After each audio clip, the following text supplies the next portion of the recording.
안녕하세요. 경제적 자유를 꿈꾸는 삼전 장기 투자라는 삼전불패입니다.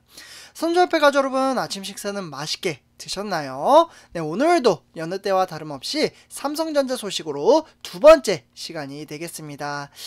우리 삼전불패 가족 여러분들, 혹시 제가 질문 한 가지 좀 드리려고 하는데요. 코로나19 백신 주사 혹시 맞으셨나요? 저 같은 경우에는 제가 방송에서도 좀 말씀을 드렸었는데요. 저는 이제 화이자 백신 주사를 2회 맞았습니다. 대부분 우리 삼종불패 가족분들은 어머님, 아버님이 좀 많이 계시기 때문에 아스트라제네카 백신 주사를 좀 맞으셨으리라 좀 생각이 드는데요. 근데 이 아스트라제네카 이제 백신 주사가 효과가 다른 이제 주사보다는 약간은 이제 효과가 좀 떨어진다라는 이야기가 있습니다. 네, 그렇기 때문에 부스터샷까지 현재 정부에서 맞으라고 권고를 하기 때문에 많은 분들이 좀 맞으실 거라고 좀 생각이 되는데요. 근데 제가 이 백신 주사 이야기를 처음 꺼낸 이유는 백신 주사가 과연 크게 효과가 있을까? 라는 좀 의문이 들기도 합니다. 그 이유는 지금 이제 미국이나 유럽 같은 경우 이제 위드 코로나 선언 이후에도 상당히 많은 코로나 확진자가 쏟아져 나오고 있습니다. 특히나 이제 백신 주사를 맞았음에도 불구하고 돌파 감염을 일으키고 있는 델타 변이 바이러스로 인해서 지금 확진자가 많이 나오고 있는데요. 근데 지금 이와 더불어 이보다 더 강력한 지금 변이 바이러스가 새롭게 나왔습니다. 남아프리카 공화국에서 지금 오미크론이라는 지금 이름이 이렇게 좀 거론이 되고 있는데요. 변이 바이러스 이름입니다. 그래서 요 이제 변이 바이러스가 델타 변이 바이러스보다 무려 2배나 강력한 전염력을 가지고 있다고 합니다. 그렇기 때문에 이 오미크론이라는 변이 바이러스로 인해서 뉴욕 증시가 지난 금요일날 완전히 폭락장으로 좀 이어졌었는데요.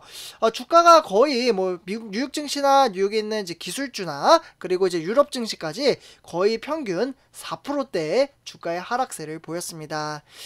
그러다 보니까 오늘 뭐 미래에 대한 주가는 알 수는 없지만 오늘 우리나라 같은 경우에도 오미크론이라는 변이 바이러스로 인해서 주가가 폭락장으로 갈 가능성이 높다라고 좀 말씀을 드릴 수가 있겠고요. 그리고 제가 이제 첫 번째 시간에서도 좀 말씀을 드렸지만 만약에 주가가 이제 뉴욕 증시나 이제 미국 증시 그리고 이제 변이 바이러스로 인해서 좀 주가가 폭락장으로 이어진다고 해도 삼성전자 회사 내부적으로 펀더멘탈의 문제가 없다면 주가는 금세 원복이 됩니다. 그러니까 복구가 된다라는 거죠. 주식시장은 유동성이 있는 시장입니다. 하락과 상승을 반복합니다. 지속적으로. 그러면서 점점점 성장 가치가 있는 회사는 외인들의 수급이 한번 들어오기 시작을 하면은 정말 무섭게 상승을 하는 게 바로 삼성전자라고 저는 말씀을 드릴 수가 있겠습니다.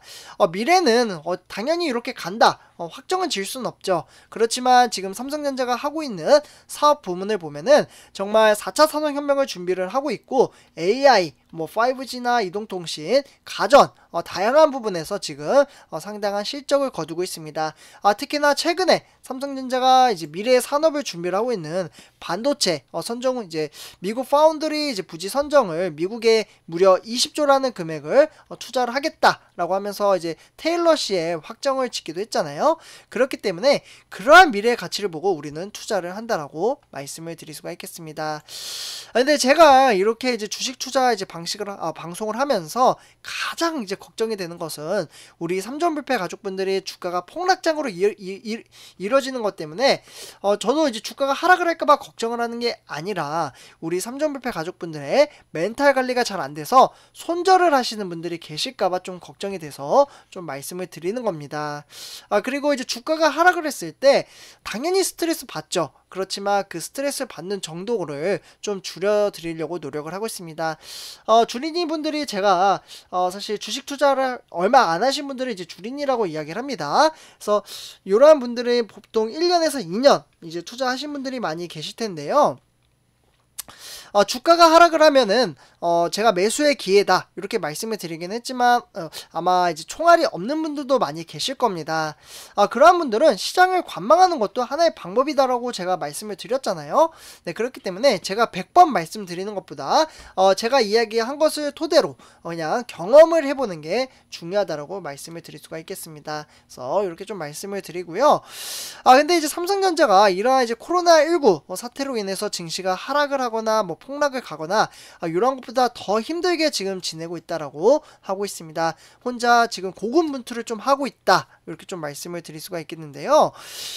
지금 이제 반도체 시장의 핫 이슈를 끌면서 대부분 이제 앞으로 4차 산업혁명은 반도체 시장이 이끌 것이다, 이러한 이야기가 많이 나오고 있잖아요. 그래서 중국 같은 경우에도 이 반도체 시장을 이끌려고 지금 키우고 있지만 지금 미국의 제재로 인해서 성장을 못하고 있잖아요. 중국은 SMIC라는 회사가 있는데 그런 것처럼 반도체 시장은 상당히 미래의 가치성이 높다라고 볼 수가 있겠습니다. 그런데 지금 대부분 다른 국가들은 이 반도체 시장을 키우려고 지금 엄청난 노력을 하고 있거든요. 그러면서 이제 정부에서도 전폭 지원을 해주고 있습니다. 근데 지금 우리가 투자하고 있는 바로 화면에 보시다시피 삼성전자와 SK하이닉스, 우리나라 시가총액 1위와 2위를 달리고 있는 회사이기도 하죠. 그렇지만 정부의 지원을 제대로 못 받고 있다라는 평가가 나오고 있습니다. 주요 국가들이 지속 가능한 공급망 전략 구축이라든지 파격적인 이제 세제 혜택, 네, 바로 세금이죠. 이러한 것들을 지금 내세우면서 자국은 물론이고 글로벌 기업 모시기, 네, 그러니까 회사 오세요 막 이렇게 이제 모시기에 혈안이 된 가운데 우리나라 같은 경우에는 턱없이 부족한 세제 지원으로 인해서 외국 기업 유치는커녕 정작 우리 기업의 발목을 잡고 있다라는 지적이 나오고 있습니다. 그러다 보니까 사실 전문가들 사이에서도 좀 이야기가 돌고 있는데요. 법인세, 바로 이제 이 법인세가 좀 문제가 되고 있어요. 이 법인세는 이제 최저한 이제 세제 폐지나 뭐 가감한 중장기적 대책이 좀 필요한 시점에서 목소리가 좀 커지고 있다라고 볼 수가 있겠고요. 현재 국회는 반도체나 배터리, 바이오 등 전략적인 산업에 대한 인허가, 이제 기반 시설이라든지 또는 자금의 이제 패키지로 이제 지원하는 내용의 이제 국가 핵심 전략 산업 특별 조치법이라고 해서요. 5월 달부터 논의를 하고 있으나 지금 6개월째 좀 이제 공회전을 거치고 있다라고 볼 수가 있겠습니다. 그렇기 때문에 지금 이 가운데서도 이제 뭐 반도체 업계에 이제 주목하는 건 이제 시설 투자죠. 네. 요 시설 투자, 요 같은 경우에는 이제 세제 이제 공제를 좀 이제 확대하는 내용에 담길 이제 부대 법안이나 조세 특례 제한법, 이런 이제 개정안을 토대로 앞으로 이제 기술 개발, 그러니까 R&D죠. 40%에서 50%, 그리고 시설 투자는 10%에서 20% 이렇게 공제율을 적용하는데 이러한 것들이 사실 현실을 모른다라고 볼 수가 있겠습니다. 실제 미국 같은 경우에는 이제 상원의 문턱을 넘어서 하원의 논의 중에 이른바 반도체 생산 촉진법까지 만들기도 했거든요. 그만큼 반도체 시장을 상당히 높게 평가를 하고 있다라고 볼 수가 있겠는데요.